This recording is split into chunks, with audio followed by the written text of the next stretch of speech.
Opinions and ideas expressed in the following Moraine Valley Broadcast Channel recording are those of its creators and do not represent the views of Moraine Valley Community College.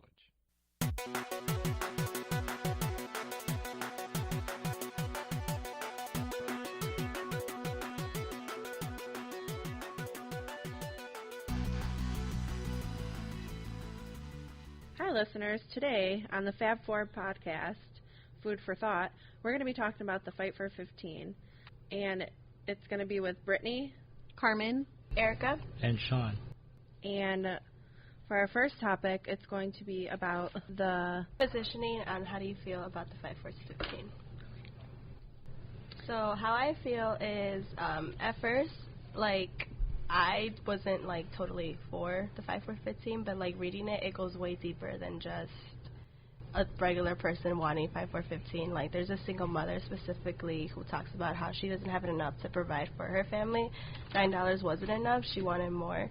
So it's more than just fast food workers to me, honestly. I agree. From the text that I read, I've noticed a lot of people can't even get by and pay for their family, pay for food, send them to school. They have to have multiple jobs, and I just don't think that's fair for anyone to live like that. I noticed that a lot of them, they want to be able to support themselves and not rely on welfare, although because of what they're getting as far as the minimum wage or as far as hourly, they do have to rely on all of that, and I know that that's not something that they're proud of.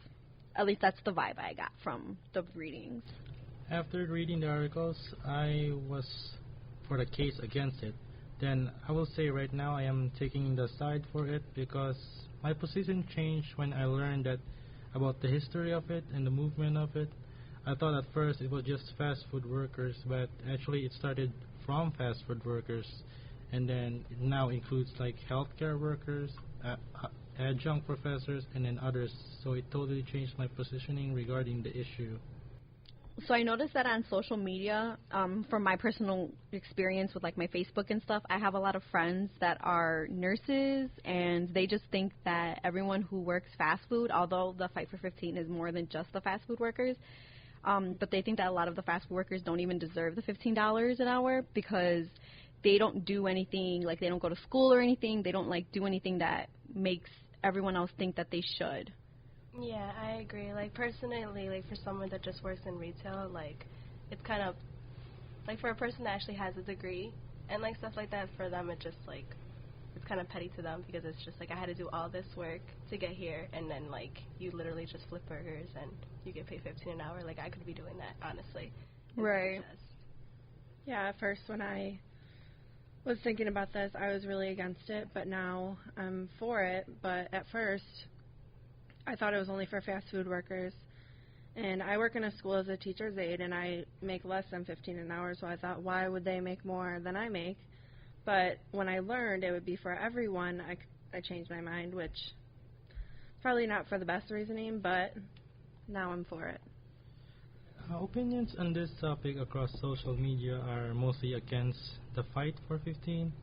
They say that the effect would reduce the employment because of all the higher wages.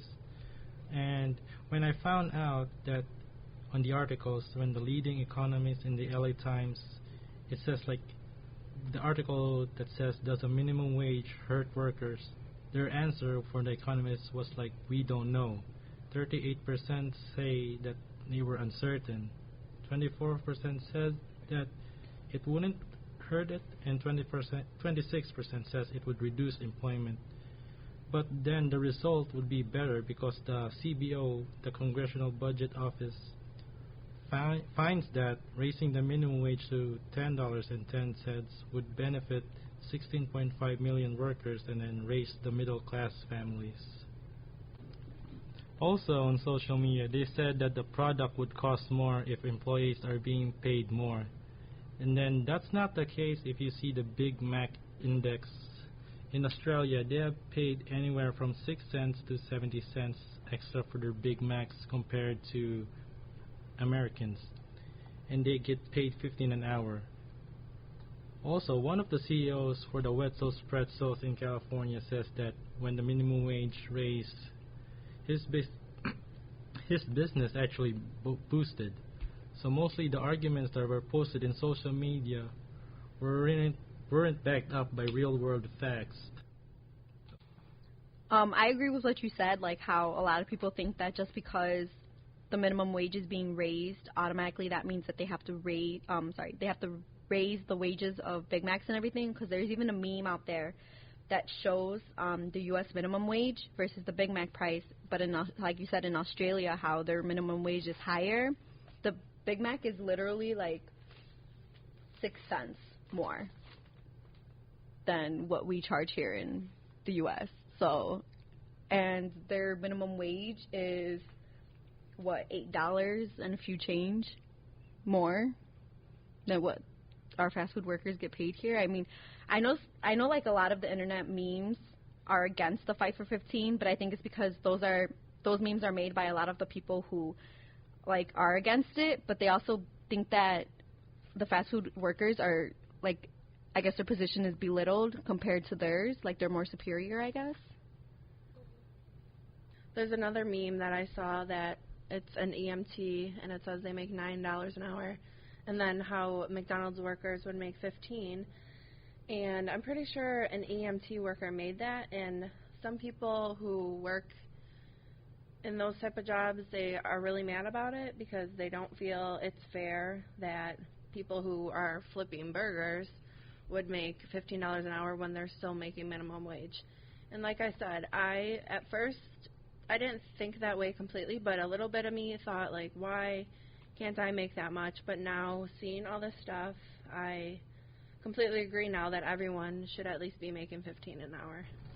Yeah, I agree. Like, it goes way deeper than just a fast food worker, like, wanting more money. Like, but then again, like, someone doesn't know what it's like until, like, they go in their shoes. So, like, for someone that's against it, of course, they're gonna go and say whatever they want about it. A lot of people look at minimum wage jobs as jobs that should not make more than someone who has a college degree, but that's not the case. Workers with a degree will most likely get a raise at the place they work at when they start hiring the wages for fast food workers or retail workers, because if their wage already is 15 or above, then they're going to have to go up a little bit more to make them want to stay, because they could just leave and go work at a fast food place.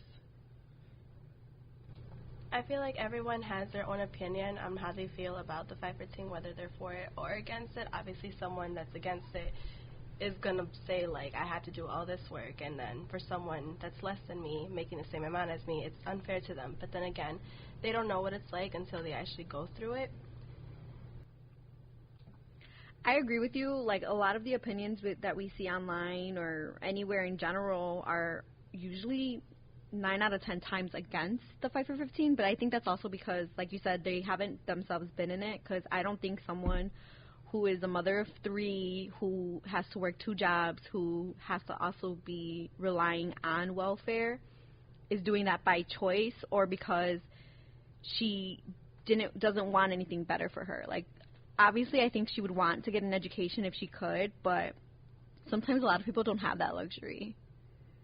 So I think it's just very, a lot of the people who make comments, I think, are very ignorant to the whole topic in general and, like, what it means to actually be fighting for $15 and what the people who are fighting for the $15 are going through on a day-to-day basis.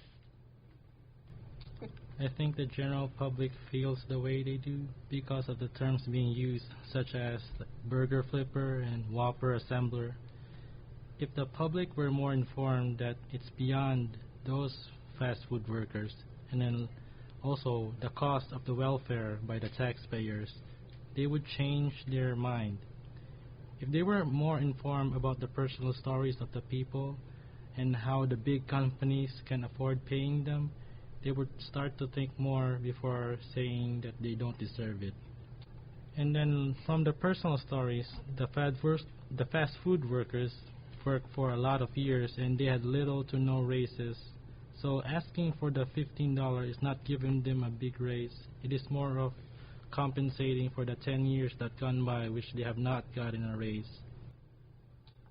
In conclusion, in our opinions, we all agree that The wage should go up to $15 an hour. It would be beneficial for all the workers in retail, in fast food places, anywhere with minimum wage or lower. But some people will definitely not agree with that. They think that it should stay where certain people can't live off of how much they make. Well, that wraps up today's episode of Food for Thought.